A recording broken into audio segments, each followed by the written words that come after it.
अस्सलामुअलैकुम एवरीबॉडी, मैं हूँ Jannat and how are you all. उम्मीद करती हूँ आप लोग मस्त होंगे, स्वस्थ होंगे, तंदुरुस्त होंगे। जी हाँ, I am back again with another story time. ये तो ये कहानी है सच्ची घटना पर, जो कि है मेरी लाइफ से। Yes, it's a true event. तो बगैर कोई टाइम वेस्ट किए let's get into the video. और हाँ, पॉपकॉर्न लेना मत भूलना। तो ये बात है 16 जुलाई की। रमज़ान का महीना चल रहा था। हम सब रोज़ा, इफ्तारी और ईद की तैयारियों में बिजी थे। मामा के फ़ोन पर आया एक दिन कॉल और हमें पता चला कि one of our cousins having a baby girl. हम सब खुश थे, एक्साइटेड हुए। हमें मिलना था उनसे। तो हमारे घर के सारे बड़े जाने लगे hospital to see and congratulate हर।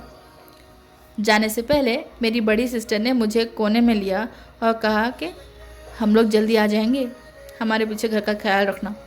मैंने एज़ यूजली कहा, डोंट वरी दीदी, आई मैनेज। दीदी ने हंस कर बोला, हाँ के आई ट्रस्ट यू। फिर मेरे घर वाले रवाना हुए हॉस्पिटल के लिए और उन्होंने मेन गेट को लॉक लगा दिया, बिकॉज़ कभी ऐसा हुआ नहीं था कि they left us alone in the house. तो उन्होंने सेफ्टी के लिए हमारी मेन डोर पे लॉक कर दिया। अब घर में मैं और मेरा एक भांजा एक भांजी, हम तीनों ही थे। हम तीनों रोज़ा थे। पूरा घर अकेला और हम तीनों थे। हमने थोड़ा घर वर साफ़ किया, बैठे और असर की अजान के बाद हमने नमाज़ पढ़ी। रोज़े से हम लोग बहुत एग्जॉस्ट हो गए थे। बहुत ही नींद आ रही थी। नॉट ओनली मी, पर हम तीनों को ही नींद आ रही थी। हमने डिसाइड किया कि एक के बाद एक नैप लेकर उठते हैं, क्योंकि अगर पूरे सो जाते तो घर का ख्याल कौन रखता, राइट। नीचे के फ्लोर पर एसी काम नहीं कर रहा था और आपको तो पता ही है जुलाई की गर्मियों का आलम। देन हम ऊपर के रूम में गए, वहाँ एसी खोला और तीनों लेट गए, क्योंकि बर्दाश्त के बाहर हो रही थी जब नींद। मम्मा ने अपना फ़ोन घर पर ही छोड़ दिया था ताकि हमारी अपडेट्स ले सके।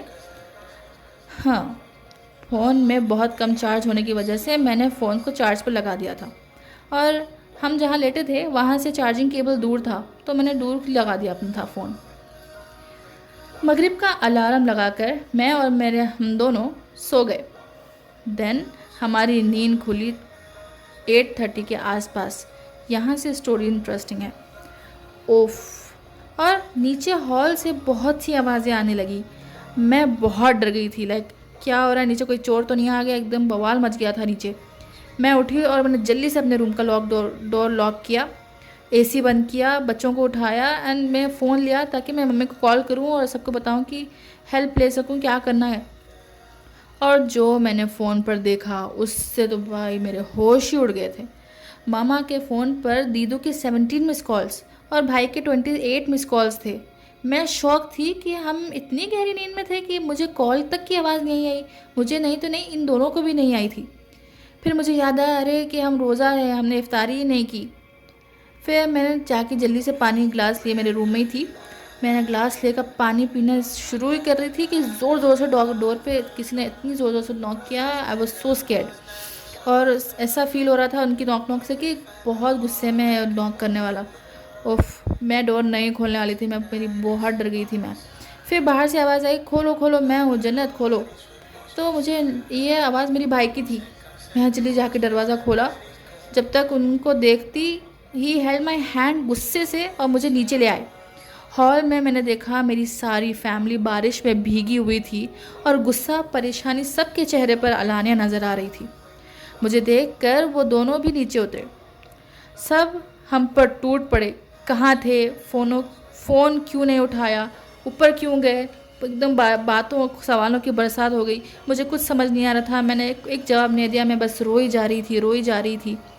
मैं ऊपर देखती जब तक मेरे भाई रूम से निकले हाथ में इतना बड़ा बेल्ट लेकर, और हमें फुल मारा, हमें बहुत मारा, हम तीनों को बहुत चिल्लाया। मम्मा ने भी बहुत ज़्यादा गुस्सा कर दिया था। हाँ, फिर लगभग 2 घंटे गुजरे। दीदी ने पानी लाया और पूछा, तुम लोग कॉल क्यों नहीं उठा रहे थे। तो मैंने सारी बातें जो उनके जाने के बाद हुई थी सब उनको बताया। हाँ, फिर मैंने उनसे पूछा कि आप लोग इतने सारे कॉल्स कैसे, क्यों किया आप लोगों ने। देन शी सेड, हम हॉस्पिटल गए, बेबी को देखा, बेबी को गिफ्ट्स दिए, और जब हम निकल रहे थे बीच रास्ते में कार का टायर पंक्चर हो गया। हम कार के बाहर निकले कार की रिपेयरिंग होने तक वेट करने के लिए। तब तक बारिश होना शुरू हो गई थी।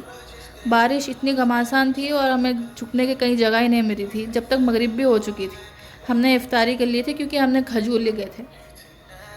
उसके बाद मम्मा ने बोला कि तुम लोगों को कॉल कर लो कि तुम लोगों ने इफ्तारी की है या नहीं, और ये भी कह दो कि हमारे साथ टायर पंक्चर हो गया, हमें लेट हो जाएगा। जब तक हम कॉल करते तुम्हारा कॉल रिसीव ही नहीं जा रहा था।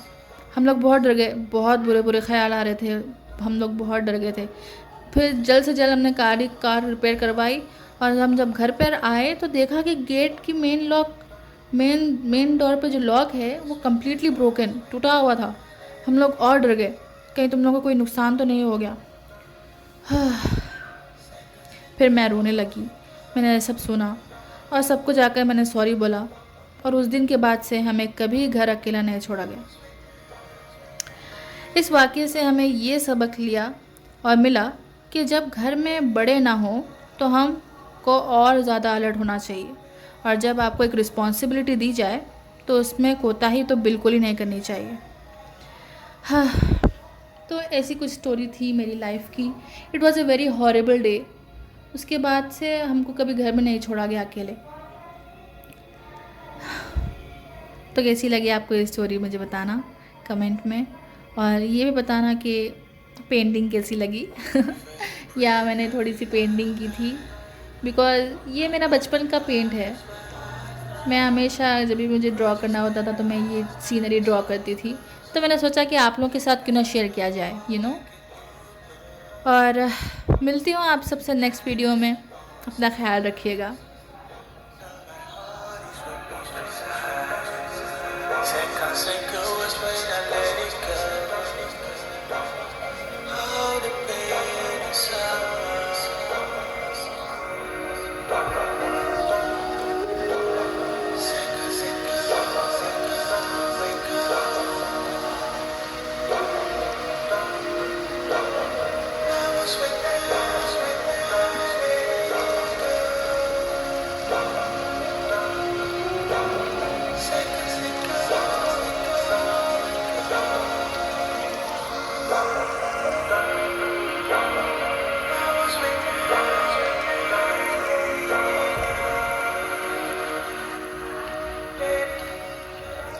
कमेंट में ज़रूर बताइएगा मुझे आपकी स्टोरी कैसी लगी, और हम आपके कमेंट्स देखते हैं, हमें दिल को खुशी होती है। We appreciate every single comment, we reply to as comments as many as possible.